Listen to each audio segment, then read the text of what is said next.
गया। अब वैसे तो बिहार का स्टाइल क्या है कि जब दाल बनाएगा ना तो उसमें 2 आलू डाल देगा। दाल बन गया, चावल बना दिए, एक और चावल बन रहा है, एक और दाल और आलू। आलू का बनाएगा चोखा और दाल चावल। बहुत स्ट्रगल की लाइफ होती है। आपको हम क्या बताएं बाबू, जितने लड़के कहते हैं ना कि सर मेरे पास पढ़ने के लिए पैसा नहीं है, तुम्हें हम दिल से दुआ देते हैं यार, तुम लोग का रिजल्ट हो जाएगा।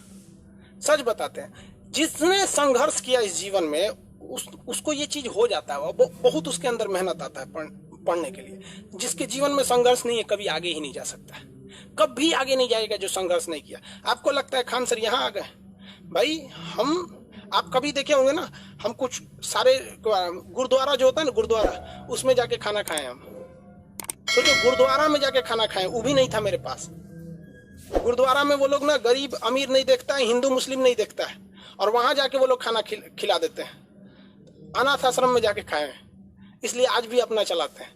तो ऐसा नहीं है कि किसी को कामयाबी बना के मिलती है, लेकिन जो इंसान मेहनत करेगा ना उसे कभी कोई आगे बढ़ने से नहीं रोक सकता। पढ़ाई से मुंह मत मोड़िएगा, समस्याएं आती रहेंगी जाती रहेंगी, आप पे लोग हंसेंगे। याद रखिएगा मेरी बात, जिस पर ये जग हंसा है उसने इतिहास रचा है।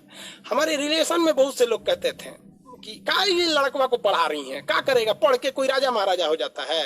हाँ, इनको भेजिए कहीं काम वाम करने के लिए, सऊदी उदी भेज दीजिए। मुस्लिम लोग तो ज्यादातर सऊदी चल जाते हैं, लेकिन मम्मी मेरी नहीं, मम्मी को पथरी था फिर भी नहीं पढ़ा। कहती नहीं बाबू तुम पढ़ो ही पढ़ो। आज तो मन नहीं करता उन लोगों से बात करने का, और कहते हैं कि देखो पढ़ाई का मतलब क्या होता है। तो इसलिए हम आपको भी कहते हैं, थोड़ी तकलीफ होगी बाबू, आप गरीब घर के होंगे, मेहनती घर के होंगे, थोड़ी तकलीफ होगी, शायद घर से पैसे कम आते होंगे, लॉकडाउन में और कम आते होंगे, तो आप घबराइएगा नहीं बाबू। इससे लॉकडाउन में यदि आपको तकलीफ बढ़ी है तो आप मेरी बात मानिए, आप खुश हो जाइए, बहुत ज्यादा खुश। रीजन समझिए, रेस में जब घोड़ा दौड़ता है ना तो घोड़े के पीठ पर बैठा हुआ उस घोड़े का मालिक उसे चाबुक से घोड़े को बहुत मारता है, बहुत मारता है। घोड़ा को दर्द होता है, वो सोचता है कि मेरा मालिक हमको तकलीफ क्यों दे रहा है। उस घोड़े को पता ही नहीं है यार तुम्हारा मालिक तुम्हें जिताना चाहता है। उस चाबुक के डर से वो घोड़ा दौड़ता है और लास्ट में वही घोड़ा जीत जाता है।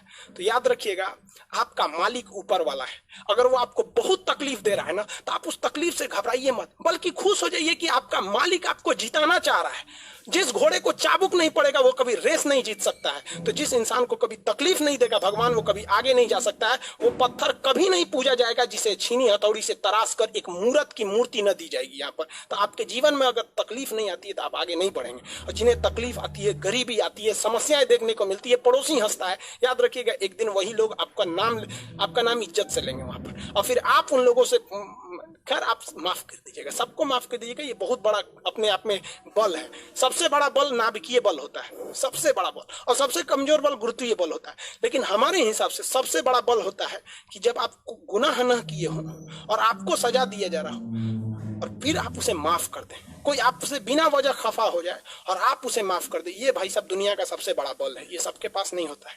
अगर ये बल आ गया ना तो फिर आप बहुत आगे जाएंगे। इसलिए तकलीफ नहीं हो जाएगा। बहुत से लोगों का कमेंट देखते हैं, सर हम गरीब हैं, ये, अरे टेंशन नहीं लो भैया तुम लोग।